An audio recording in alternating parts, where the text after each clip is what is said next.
जी, मैं हूँ आलिया और आप देख रहे हैं मेरा प्रोग्राम ब्रेकिंग बैरियर्स। आप सबको अपने प्रोग्राम में और अपने YouTube channel Alia show official पर वेलकम करती हूँ। और हमें आज हमारे प्रोग्राम में जॉइन कर रहे हैं जनाब संजय दीक्षित जी, जो कि किसी तारुफ के मोहताज नहीं हैं और अपना यूट्यूब चैनल इनका बहुत कामयाबी के साथ चलाते हैं और इसके अलावा ये पॉलिटिकल एनालिस्ट हैं, पब्लिक स्पीकर हैं, ऑथर हैं, राइटर हैं। Sanjay ji, thank you so much for joining my show. आपको और जी, बहुत आपके शुक्रिया। दर्शकों को सभी को नमस्ते। जी, जी, नमस्कार सबको, बहुत शुक्रिया, thank you so much. Sanjay ji, जिस टॉपिक पर आज मैंने आपसे बात करना चाही क्योंकि आपकी इस हवाले से नॉलेज बड़ी ज़बरदस्त है, हिस्ट्री पे आप बहुत वो बात करते हैं इस हवाले से। तो हमने ये देखा अभी तो राम मंदिर का एक हुआ कि वहाँ पे जो है वो राम मंदिर बना, बहुत ज़बरदस्त तरीके से उसको इनॉग्रेट किया गया और बड़ी उसको जो है पूरी दुनिया में उसकी खबरें चलती रहीं। एक बहुत बड़ा वाक़या है, ये एक बड़ा इवेंट था और अब डेफ़िनेटली, डेफ़िनेटली, जी, जी। यस। अब एक और ज्ञानवापी मॉस्क, इसको ज्ञानवापी मॉस्क ही हम सुनते रहे हैं या इसी तरीके से इसको जो है हम पढ़ते रहे हैं। लेकिन अब ये पता चल रहा है कि जो ज्ञानवापी है, ये भी अब इस तरह की इसके हवाले से इसका भी मामला कोर्ट में और कहा ये जा रहा है कि ये भी एक मंदिर था। तो मैं आपसे ये भी जानना चाहूँगी क्योंकि मैं देख रही थी अल जज़ीरा में खबर छपी थी कि 6 तारीख को जो है इसका कोई फैसला आ रहा है। मैं आपसे पहले ये जानना चाहूँगी कि इसकी 6 थोड़ी-सी तारीख कौन-सी? 6 तारीख तो निकल गई। जी, जी, बिल्कुल। तो सर मैं यही पूछना चाहूँगी कि क्या कोई फैसला इसके हवाले से आया है? और इसकी हिस्ट्री भी हमें बताइएगा कि ये कब पता चला और कैसे पता चला कि यहाँ पर भी मंदिर था? देखिए ये तो लोगों को हमेशा से पता था और ये तो अयोध्या का जहाँ तक सवाल है तो अयोध्या में तो वो पूरा जो मस्जिद का ढाँचा वहाँ पर था, तो वहाँ क देखकर आप बाहर से ये नहीं कह सकते थे कि वहाँ पर मंदिर है। उसके लिए खुदाई करनी पड़ी और खुदाई करने के बाद एएसआई ने ये एस्टैब्लिश किया कि इसके नीचे मंदिर है। लेकिन जहाँ तक ये ज्ञानवापी क्या प्रश्न है, ज्ञानवापी का मतलब होता है, वापी मीन्स कुआँ। अच्छा। तो it Gyanvapi means well of knowledge. तो ऑब्वियसली ज्ञानवापी जो है वो ना तो अरबिक है, ना पर्शियन है। हुँ, तो हुँ। आप ये भी समझ सकते हैं कि ज्ञानवापी मस्जिद कैसे हो सकती है कि ज्ञानवापी का जो मंदिर था, उसको तोड़कर वो बनाई गई और इसलिए भी दिखता है क्योंकि अगर आप पिक्चर्स देखेंगे उसकी ना, तो उसकी जो पीछे का जो हिस्सा है, वो साफ दिखता है कि ये जो है ये मस्जिद का नहीं है, इसके ऊपर से बनाई गई है मस्जिद। और और ऐसे ये जो आपने बात की कि ज्ञान, ज्ञान लफ्ज़ भी ये हिंदी का लफ्ज़ है, संस्कृत का लफ्ज़ है ना? ये संस्कृत का है, संस्कृत जी, से मतलब ये ऑल सारी इंडियन लैंग्वेजेज़ में है कि हमारे यहाँ तो जी। देखिए 23 लैंग्वेजेज़ जो हैं ऑफ़िशियली रिकॉग्नाइज़्ड हैं, जिसमें से हुँ, 22 इंडियन लैंग्वेजेज़ हैं हुँ, और इंग्लिश। तो हुँ, 22 इंडियन लैंग्वेजेज़ प्लस इंग्लिश। तो इंग्लिश को तो जाने दीजिए, जितनी भी इंडियन लैंग्वेजेज़ हैं उसमें ये they are all derived from Sanskrit और ज्ञान जो है वो सभी में मिलेगा आपको। तो it is a term which is common to all Indian languages. Gyan means knowledge और हुँ, वापी मीन्स वेल, तो it's okay. The well of knowledge. अब इसके तो कुछ तो लिटरेरी हिस्ट्री है और कुछ जो है आप वहाँ पर आप नंगी आँखों से देख सकते हैं कि ये मंदिर के ऊपर गुंबद चढ़ा दिए गए हैं। I mean you can see it with your naked eye. आप उसकी फाउंडेशन देख सकते हैं, दिखाई पड़ती है। मैंने खुद देखी है। In fact I was born in Banaras but did not live there. लेकिन मैं गया हूँ और मैंने देखा है उसको। आप सीधे देख सकते हैं कि फाउंडेशन जो है वो मंदिर के पिलर दिख रहे हैं नीचे और पीछे जो उसकी वेस्टर्न वॉल जिसको बोलते हैं, आप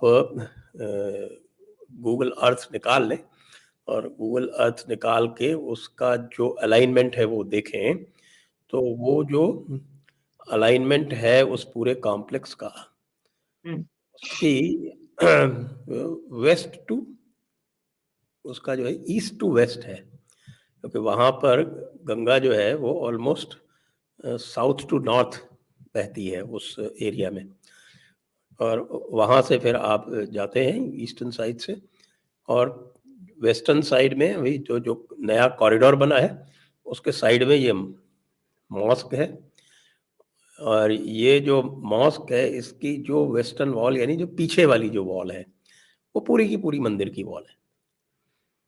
और अभी इसमें जो है वो आप कह रहे हैं कि कोई फैसला आने वाला है, अभी इसमें कोई फैसला जो है अभी सारे के सारे इंटरिम स्टेज में है, क्योंकि अभी फर्स्ट स्टेज पे आर्ग्यूमेंट्स चल रहे हैं। फर्स्ट स्टेज जिसको बोलते हैं सिविल सूट जिसको बोलते हैं, तो वो सिविल सूट जो है वो डिस्ट्रिक्ट कोर्ट में फाइल हो रखे हैं, और कई सारे सिविल सूट्स हैं, कई सारी इंटरिम एप्लीकेशंस हैं। तो मैं आपको एक एक करके बता देता हूँ क्या क्या है। जी। और उसके अलावा इन सिविल सूट्स के अलावा फिर इसकी जो है वो कई सारी सर सर, अपील्स जो है, मैं आपसे बात कर रही थी ना कि पिटीशंस आपने है। भी पूछा था, माफ कीजिएगा मैं आपको काट रही हूँ, लेकिन वो जो मैं बात कर रही थी कि अल जजीरा में खबर छपी, तो वो मैं आपको बता देती हूँ। उन्होंने ये लिखा है कि इंडियाज नेक्स्ट टेम्पल मॉस्क जो है, वो उसमें लिखा है कि a district court will hear the Mughal era mosque case on February 6 after a local court allowed Hindu prayers inside. ये अल जजीरा में कि 6 फरवरी को वो जो है उसमें, तो इसमें इजाजत दे दी गई है क्या ये प्रेयर्स की, हिंदुओं के जो वहां पे मौजूद हैं उनको, कैसा हुआ है? मैं आपको एक्सप्लेन कर रहा हूँ ना, आप जी जी देखिए अल जी, जजीरा को कुछ पता नहीं होता ठीक है, बताइए अल बताइए प्लीज, जाहिर है आपको ज्यादा अल वहां पे आप मौजूद अल हैं, पता है। जजीरा को कुछ पता नहीं होता है। वो उनके पूरा का पूरा एक जो है वो उनका खुद का नैरेटिव है जिसको वो पेडल करते हैं। I do not give any credence to Al Jazeera. Hmm, उनमें और जो वोकिस्ट मीडिया है उसमें बहुत ज़्यादा अंतर नहीं है।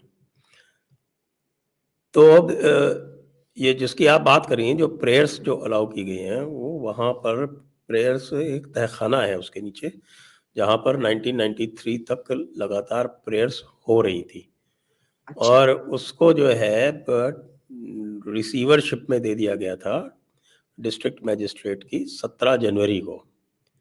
लेकिन we are getting ahead of ourselves, क्योंकि अगर हम पूरा स्ट्रक्चर उसका जो पूरा फ्रेमवर्क नहीं समझेंगे तो we will keep getting confused. तो पहले इसको लीगली समझिए। इसमें जो है कम से कम 2 अलग-अलग तरह के सिविल सूट्स हैं। आप समझिए इसको, 2 अलग-अलग तरह के सिविल सूट्स हैं, और एक तीसरा सिविल सूट और फाइल हुआ था, जिसमें ये जो तहखाना है उसकी वर्शिप की बात थी। तो there are 3 separate civil suits. Hmm, अच्छा, एक 1991 में एक एक्ट पार्लियामेंट का पास हुआ था, it is called the places of worship act 1991। तो प्लेसेस ऑफ वर्शिप एक्ट में ये लिखा गया कि किसी भी प्लेस ऑफ वर्शिप का जो रिलीजियस कैरेक्टर 15 अगस्त 1947 को था वो वही मेंटेन किया जाएगा। ओके, तो इसमें इंपॉर्टेंट आप अंडरलाइन कर ले, रिलीजियस कैरेक्टर। रिलीजियस कैरेक्टर किसी भी प्लेस का जो 1947 को था वो मेंटेन रहेगा। अब इसमें 3 तरह के सूट है। एक सूट तो 1991 में फाइल हुआ था, जिसने टाइटल जो था इसका वो अपने नाम यानी हिंदू साइड के नाम करने की उसके ऊपर प्रेयर फाइल की थी। वो पिटिशन लगी थी 1991 में, और वो 1991 में उसके साथ ही साथ वो लगी थी, और उसी के साथ ही साथ वो प्लेसेस ऑफ वर्शिप एक्ट आ गया था। तो जो नीचे जो डिस्ट्रिक्ट कोर्ट था, देखिए 3 लेवल है। एक तो डिस्ट्रिक्ट कोर्ट है, डिस्ट्रिक्ट कोर्ट में भी अलग अलग लेवल्स हैं। जो एक तो जो डिस्ट्रिक्ट जज का कोर्ट है, उसके नीचे जो और लोअर कोर्ट्स हैं, सिविल कोर्ट्स हैं।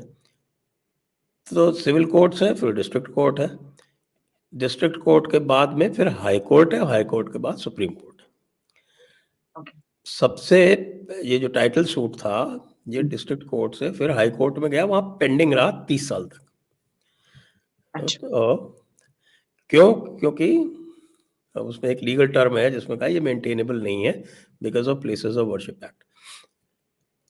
उस पर फैसला हाई कोर्ट ने कर दिया और ये कहा कि ये मेंटेनेबल है।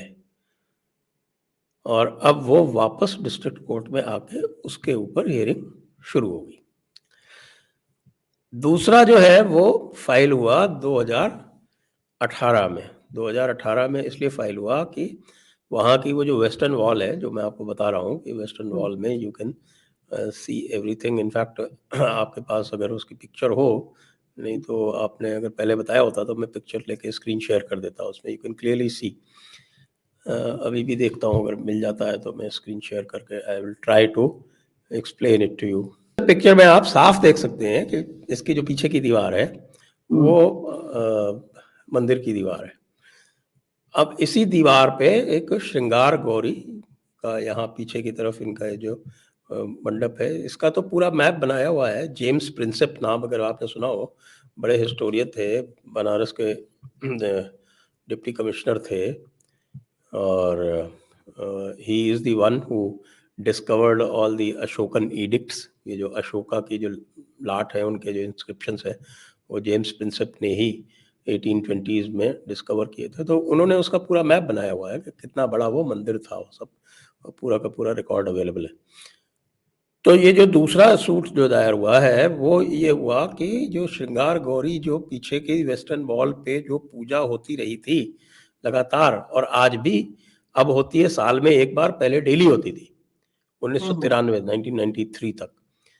तो ये जो राइट है वो उनको वापस दिया जाए, और उसके अलावा जो अदृश्य जिसको बोलते हैं, अनसीन एंड अननोन जो डेटीज हैं, उनको भी उनको पूजा करने का जो फंडामेंटल राइट है वो उनको दिया जाए। ये सिविल कोर्ट में फाइल हुई, यानी डिस्ट्रिक्ट कोर्ट से नीचे वाला जो एक लेवल है। फिर बाद में फिर इस पे बहुत सारा लिटिगेशन होके फाइनली इसमें इनको एक सर्वे का ऑर्डर हुआ। उस सर्वे में वहां पर एक शिवलिंग मिला जिसको मुस्लिम साइड कहता है कि फाउंटेन है, लेकिन जो प्रिलिमिनरी रिपोर्ट एएसआई ने दी वो कहते हैं कि साहब कि ये तो ऐसा लगता है कि दिस इज लाखों साल पुराना है। तो अभी उसके ऊपर जजमेंट जो है वो सुप्रीम कोर्ट में पेंडिंग है। बीच में एएसआई के सर्वे की डिमांड की गई इसी श्रृंगार गौरी वाले केस में। तो एएसआई का जो उन्होंने जो प्रेजेंट जो आपके जो मॉस्क कहलाती है उसमें एएसआई का सर्वे हुआ, और एएसआई सर्वे में एएसआई ने ये फाइंडिंग दे दी, क्लियर फाइंडिंग, कि ये मस्जिद जो है ये मंदिर तोड़ के बनाई गई है। ये फाइंडिंग क्लियर दे दी एएसआई ने।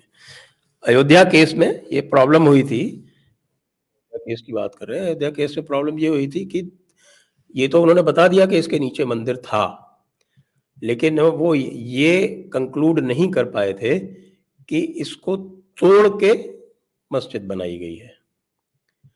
तो that conclusion was not given by ASI in the Ayodhya case, but in this case they have given a clear conclusion, बिल्कुल एब्सोल्युटली 100% कंक्लूजन उन्होंने दे दिया है कि यहाँ पर मंदिर था, अभी भी मंदिर की दीवारें हैं, अंदर की जो दीवारें हैं वो भी मंदिर की हैं, उन्हीं के ऊपर इसको खड़ा किया गया है, और आज भी वहाँ बहुत सारे इंस्क्रिप्शंस जो हैं वो मंदिर के मौजूद हैं।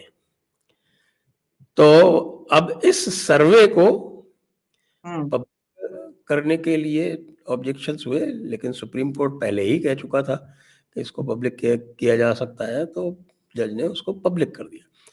तो अब ये जो है वो इसके अगेंस्ट में गए हुए हैं। तो ये अब दो तरह के सर्वे हो गए, एक तो शिवलिंग का सर्वे होना है, वो अभी सुप्रीम कोर्ट में पेंडिंग। दूसरा मस्जिद का सर्वे होना था मस्जिद का जो बना हुआ है एग्जिस्टिंग मस्जिद जिसको कहते हैं सो कॉल्ड उसका सर्वे कंप्लीट हो गया। तीसरा सर्वे जो सबसे पहला पुराना जो 1991 वाला सूट था, उसमें ऑर्डर हो रखा है रेस्ट ऑफ द कैंपस का, क्योंकि इसी के एक पार्ट में मंदिर बना हुआ है, वो महारानी अहिल्याबाई ने बनवाया था 1780 में। तो वहां पर ही काशी कॉरिडोर बना हुआ है, तो वो ऑलरेडी एग्जिस्ट करता है, तो उसका भी सर्वे होना है। तो 3 surveys, there are 3 surveys, there are 3 civil suits and multiple appeals। तो ये सब इस टाइम पर वहां पर स्थिति है। सही। तो संजय जी, अगर हम ये जो सिचुएशन आपने बताई है, इसमें तो ये साफ नजर आता है कि ये जो है ये फैसला ऐसा ही होगा और यहाँ पर इसको ये इजाजत दी जाएगी कि यहाँ पर जो मंदिर था उसी को जो है दोबारा से वो किया जाए, तामीर किया जाए और उसके ऊपर इजाजत दी जाए इबादत की हिंदुओं को या जो भी है। अच्छा, अब मेरा इसमें इससे एक मैं आपको एक और इशू बता दूं, हम्म, क्योंकि ये जो है ये लोगों को समझ में नहीं आता है बाहर, खास तौर से हम्म, कि जो इंडियन लॉ जो डेवलप हुआ पूरा का पूरा, हाँ, उसमें जो ये कहते हैं कि साहब कि ये रिलीजियस कैरेक्टर फ्रीज कर दिया जाए, तो रिलीजियस कैरेक्टर का जो लॉ है वो ये है कि कोई भी अगर मंदिर बनता है, वहाँ मूर्ति आती है, तो उस मूर्ति में वो जो मूर्ति होती है ना, कहते हैं आइडल वर्शिप, कि हम आपने मूर्ति पूजा करते हैं आप, तो मूर्ति की पूजा नहीं होती है। This is the difference that nobody understands. और पूरा का पूरा जो एब्राहमिक वर्ल्ड है वो आइडल वर्शिपर कहता रहता है। You don't worship the idol, you worship the deity through the idol. Idol is only a medium. Hmm, तो वो मूर्ति केवल एक माध्यम होती है और पूजा वहां पर उस देवता की होती है जिसका आवाहन किया जाता है। तो इन्वोकेशन होता है देवता का कि आप आइए, इस मूर्ति में विराजिए, इस मूर्ति के माध्यम से हम आपको वर्शिप करेंगे। तो इसका जो फर्दर डेवलपमेंट हुआ इसका लॉ का, ब्रिटिश टाइम में भी आपके जो प्रिवी काउंसिल के सारे जजमेंट्स हैं, उसके बाद फेडरल कोर्ट के जो इंग्लिश फेडरल कोर्ट था, और उसके बाद इंडियन सुप्रीम कोर्ट के, वो सारे जजमेंट्स जो हैं वो बिल्कुल कंसिस्टेंट हैं। वो ये कहते हैं कि मंदिर को तोड़ने से या मूर्ति को तोड़ देने से, मूर्ति गायब हो जाने से, मूर्ति चोरी हो जाने से, कुछ भी हो जाए, तो वहां से देवता का एग्जिस्टेंस खत्म नहीं होता है। Deity once invoked will remain there. आप उनकी जो है वो बॉडी, यानी कि जो मूर्ति इज ओनली ए बॉडी, उसको आप खत्म कर सकते हैं, बट द डेटी वहां पर रहेगी। ठीक। इसी में इसमें रिचुअल होता है विसर्जन का, अनलेस आप जो है उसको विधि पूर्वक विसर्जित नहीं सही। करते। ठीक ठीक ठीक। तो आपने आवाहन विसर्जन जैसे होता है, जैसे होता है ना वो गणेश चतुर्थी में, जी पहले जी। गणेश जी लाए जाते हैं फिर उनका विसर्जन किया जाता है। तो यदि वो नहीं किया तो वो डेटी वहीं रहेगी, उस जगह का रिलीजियस कैरेक्टर नहीं बदल सकता, चाहे आप वहां पर कुछ भी और चीज तामीर कर दें। ठीक। तो ये यही जो है कंटेंशन है कि भाई रिलीजियस कैरेक्टर अगर आप उसमें एक बार प्रूव कर देंगे कि यहाँ पर मंदिर किसी भी समय था या कहीं भी मूर्ति थी, तो उसका रिलीजियस कैरेक्टर हिंदू ही माना जाएगा। ओके। तो ये बात लेके जो है आप ये देखिए कि ऐसा एक केस नहीं है। एक बुक है हमारे यहाँ, सीताराम गोयल जी बहुत प्रसिद्ध इतिहासकार हिस्टोरियन हुए हैं, उन्होंने डॉक्यूमेंट किए थे और उन्होंने करीब करीब 2000 केसेस ऐसे डॉक्यूमेंट किए हैं जहाँ पर मंदिरों के ऊपर तोड़कर और उसके उनके ऊपर उनके सामान से मस्जिदें बनाई गई हैं। हम्म, हम्म, ये ऑलरेडी इस्टेब्लिश्ड है। तो यदि लोग ये भी सोच रहे हैं कि साहब ये एक अकेला केस है, no, there are at least 2000 documented cases. और इसमें कोई आश्चर्य की बात नहीं है, because it is part of Islamic theology, आप भी जानती हैं। हम्म। पाकिस्तान में रोज देखते हैं, अब आज भी तोड़ रहे हैं लोग मंदिर। हाँ हाँ, बिल्कुल। अच्छा, ये जो है ना संजय जी, इसमें एक तो ये बात, मैं इसी इसी सवाल की तरफ अभी आ रही थी जो आप इस वक्त बात करें, लेकिन उससे पहले ये जो आपने बात की कि ये समझ नहीं आती, तो अब्राहमिक रिलीजन जो है असल में उनको इसलिए समझ नहीं आती, वो जो एक आइडल वर्शिप की बात करते हैं और मूर्ति की पूजा करने वाली वो जो बात कहते हैं, ये जुमला बोलते हैं, वो क्योंकि उनके नजदीक तो अनसीन है ना, वो तो सब कुछ अनसीन पे बिलीव करते हैं। तो वो ये कहते, उनको उनको ये पता चलता है कि नहीं, ये जो करते हैं तो ये जो मूर्ति है इसी की करते हैं, तो वो यही फर्क जानते हैं। जबकि आपने बताया कि जो डेटी है वो तो अनसीन ही है, लेकिन जो उसका एक सिंबल है, सही। लेकिन वो जाहिर है कि मैंने आपको बताया कि उनके नजदीक जो हमारे जो ब्राह्मिक रिलीजन्स हैं, इसमें जो है इनके नजदीक, हमारे नजदीक इकोनॉमिक इस रिलीजन तरीके से। भाई भारी एक वो जिसको वो मोनोथेइज्म कहते हैं ना, कि साहब के हम गॉड इज वन, तो जिस गॉड की वन की बात कहते हैं वो actually they are talking of their only one god. It's not the one God syndrome, it is the only God syndrome. If God is one, it's one for everyone. Yes exactly. चलिए God is one is one. जैसे जो हमारे यहाँ जो परब्रह्म का concept है, that परब्रह्म is basically it says that the basic element, you call it God, you call it Parabrahma, you call it Mahavishnu, you call it Sadashiva, whatever, it is one. That universal consciousness is one. Everything else is a manifestation. लेकिन उसमें ये ताकत है कि वो अपने आप को मल्टीपल रूप में मैनिफेस्ट कर सकता है. अब आप उस ताकत पर रोक कैसे लगा सकते हैं? It has the power to manifest itself in a मूर्ति. आप कहोगे साहब कि नहीं साहब ये पावर नहीं है, तो ये आप अपने खुद ही के गॉड को you are trying to render your own god powerless. So what can we do? जबरदस्त. आप बड़ी एक ये जो गुफ्तगू कर रहे हैं, बड़ी ये पूरी एक फिलॉसफी है और आप बड़ी जबरदस्त बातें करें. इसके ऊपर हम अलग से भी एक कर सकते हैं प्रोग्राम. लेकिन अभी हम उसी तरफ वापस लौटते हैं कि जो हमारा टॉपिक है असल में, कि ये जो अब ये सारा सिलसिला आपने बता दिया, तो उसमें ये है कि जिस तरह आपने कहा कि 2000 तो डॉक्यूमेंटेड है, तो मैं कहीं पर ये पढ़ी थी कि 9000 भी आ रहा है, कि 9000 मंदिर तोड़े गए. देखिए, लोग तो 40,000 50,000 कोई भी फिगर बोलते हैं, बट जो as far as my knowledge goes, the best of my knowledge, जो डॉक्यूमेंटेड फिगर है, there is only one documented figure that was documented by Sitaram Goyal ji. And Sitaram Goyal has documented, it's I think between, it's around 1900 basically. ठीक है, 2000 करीब जो है ठीक है. उनकी there is a book, आप उसको it is available online also. तो आप क्या समझते हैं? हिंदू टेम्पल्स, मैं आपको रेफरेंस दे देता हूँ. Hindu temples, what happened to them. और ये जो लिस्ट है उसके पार्ट 1, 2 पार्ट है उसके. पार्ट 1 द प्रिलिमिनरी सर्वे, उसमें ये पूरी लिस्ट है, यू कैन रेफर, आप देख सकते हैं. तो आप क्या समझते हैं कि अगर 2000 भी हैं, 1900 भी हैं, ये पूरी लिस्ट जो है, तो इन सब पर ही फिर आइंदा आने वाले सालों में जो है वो इसी तरीके से केस चलेगा, या उसको भी दोबारा से जो है वहां पर मंदिर तामीर करने के ऑर्डर्स दिए जाएंगे? आपको ऐसा लगता है कि ऐसा होगा या ऐसा नहीं होगा? ये होगा, ये इसलिए होगा कि ये मुस्लिम साइड के साथ में एक रिकंसिलिएशन की जब बात हुई थी, जब when the Ayodhya movement was going on in full swing 1980s में, तो 1980s में ये रिकंसिलिएशन अटेम्प्ट किया गया था, और हिंदुओं ने ये कहा था कि भाई ये तुम 3 छोड़ दो, तो then we will let go, बाकी पे फिर हम आगे क्लेम नहीं करेंगे. बट दे एक्चुअली कुछ लोग तो शायद उसमें विलिंग भी थे, लेकिन फिर वो लेफ्टिस्ट बीच में कूद पड़े, और इन्होंने फिर वो उस चीज़ पे they went back on their word. तो अब सवाल ये है कि जब आपको ऑफर दिया गया था उस टाइम आपने लिया नहीं, तो ठीक है, now be prepared for all. Okay, क्योंकि वी आर वेरी श्योर कि जो लॉ है, लॉ हमारे फेवर में है.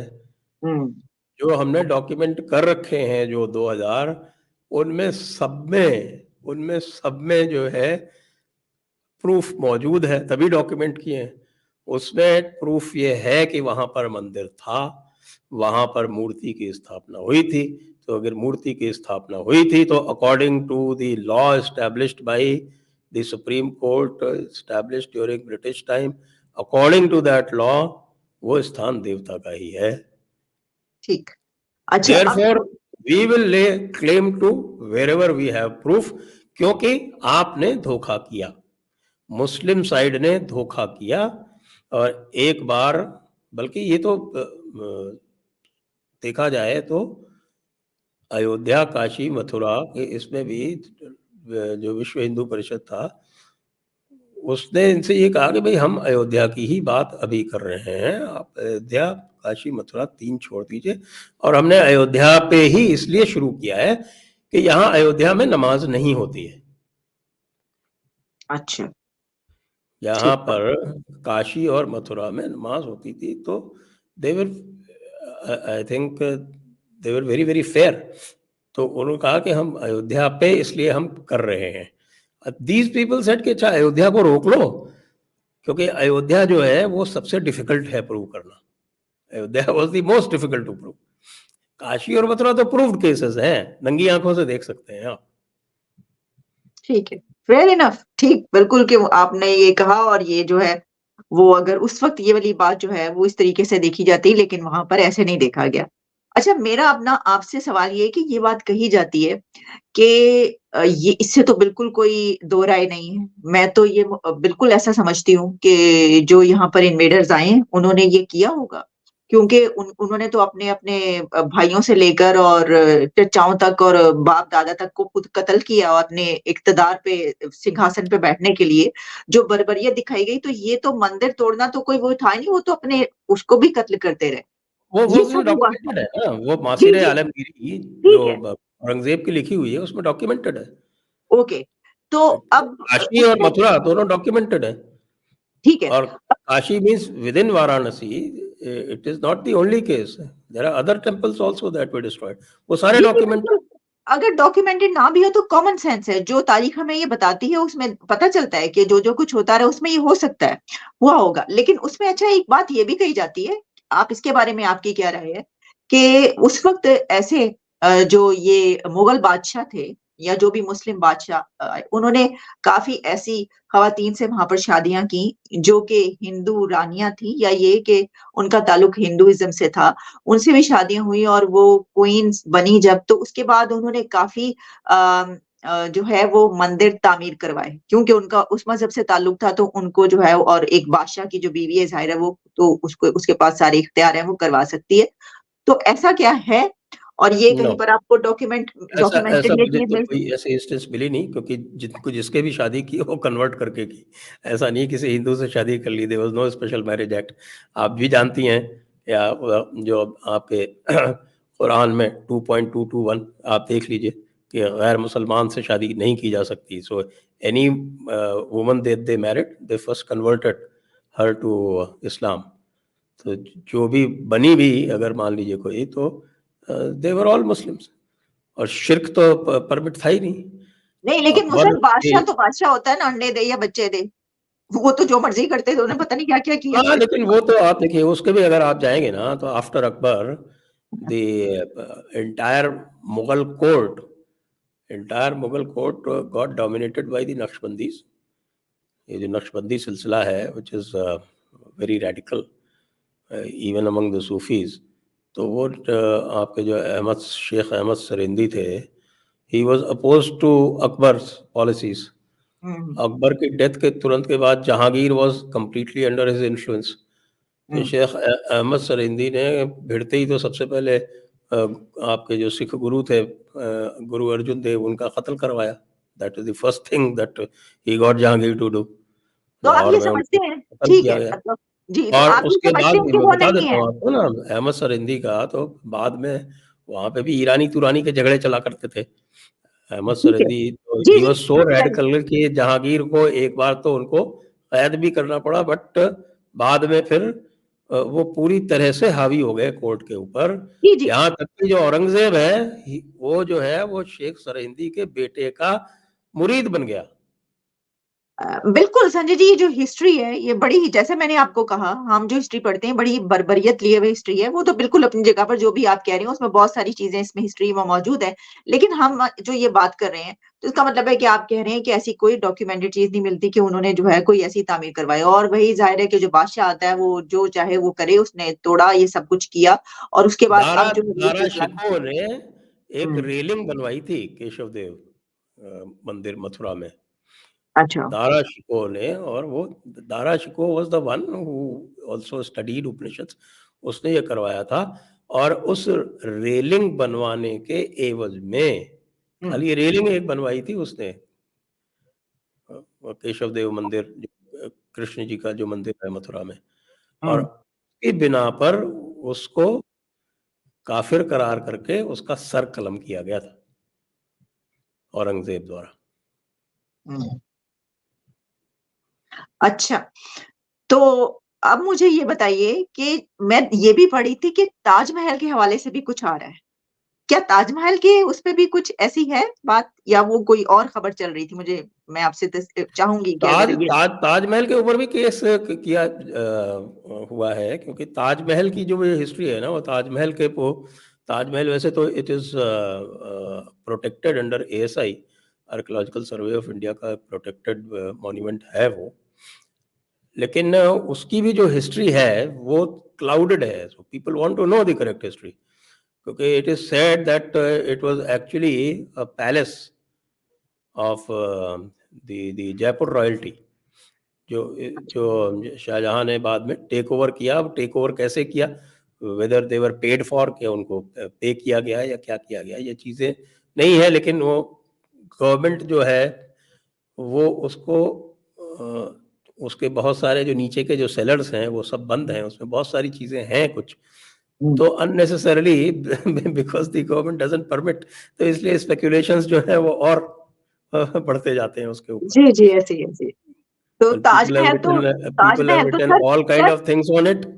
अब वो फिक्शन है या करेक्ट है, वो तो जब तक सर्वे नहीं किया जाए तब तक कैसे पता चले। तो ताजमहल तो सर पूरी दुनिया से लोग ताजमहल देखने आते हैं, तो ये क्या बनेगा? ये तो आपकी एक ऐसे टूरिस्ट तो स्पॉट वो जो है भाई वो। देखिए ऐसा है ना कि अब उसकी करेक्ट हिस्ट्री जो है वो बता दी जाए तो भी लोग जो है वो रिकंसाइल कर सकते हैं।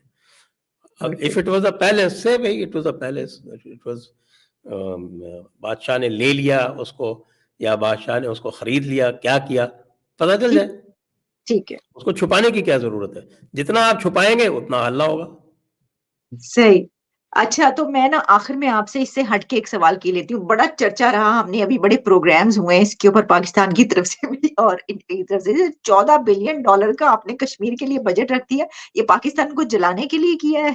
जानबूझ नहीं के नहीं, उसमें तो कुछ। देखिए ओहो, क्या है कि पाकिस्तान वाले जो लोग हैं ना उनको समझ में तो आता नहीं है, तो क्या कहें, sorry I don't want to say anything. ये देखिए, it is a union territory right now, Jammu and Kashmir is a union territory. तो ये जो यूनियन टेरिटरी का बजट होता है वो पार्लियामेंट पास करती है। जो स्टेट्स होती हैं उनका बजट जो है वो उनकी असेंबली पास करती है, और ये यूनियन टेरिटरी है, इसका पूरा बजट जो है वो ना केवल पार्लियामेंट पास करती है, बल्कि सारा का सारा एलोकेशन जो है वो सेंट्रल फंड से होता है। और जो भी एलोकेशन हुआ है वो कोई आज वो $14 बिलियन बोल रहे हैं, शायद उन्होंने लास्ट ईयर का नहीं देखा होगा, लास्ट ईयर 13 बिलियन था, इस साल 14 हो गया। तो चूंकि उन्होंने लास्ट ईयर नहीं देखा है तो इसलिए कह रहे अरे $14 बिलियन, $14 बिलियन को फिर वो IMF के उससे कंपेयर करते हैं तो फिर उनको लगता है कि बहुत ज्यादा है, पता नहीं क्या है। बट सर वो तो अदरवाइज भी जब नहीं जम्मू और तो। कश्मीर स्टेट भी था तो आपको बताएं कि Jammu and Kashmir was a special category state. Hmm, उनका 90% जो खर्चा था वो पहले भी सेंट्रल गवर्नमेंट से ही मीट आउट होता था।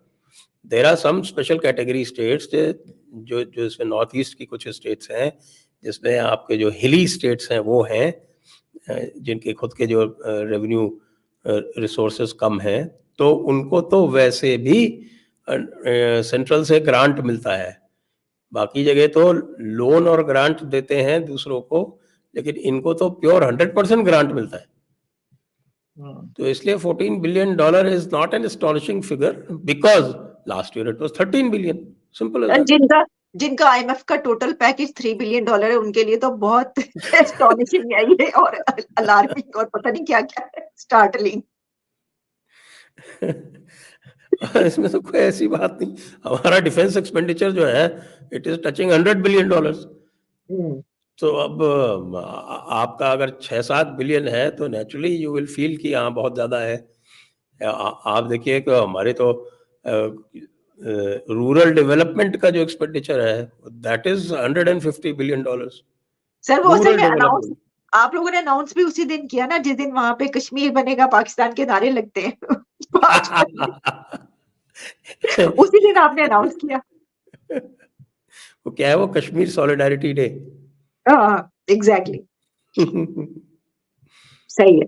तो संजय दीक्षित जी, बहुत बहुत शुक्रिया आपका। Thank you so much for your precious time, आपने वक्त निकाला आपको, क्योंकि हिस्ट्री पे बहुत अबूर हासिल है, आप बड़े ज़बरदस्त तरीके से जो है इसके ऊपर बात करते हैं, तो मैंने सोचा कि इस तरह का कोई भी टॉपिक जो है वो आपसे बड़े बेहतरीन तरीके से डिस्कस हो सकता है। बहुत शुक्रिया, आइंदा भी आपसे बात होगी। Thank you very thank you much sir. Alia ji, thank you for having me. Thank you sir. Thank